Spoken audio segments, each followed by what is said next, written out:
The beauty of nature.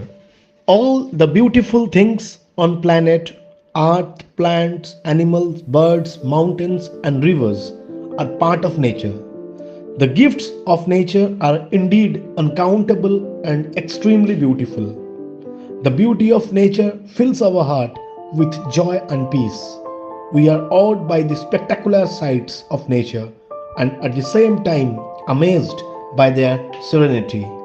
This is also why the most popular tourist spots are the place where the beauty of nature can be enjoyed at its finest.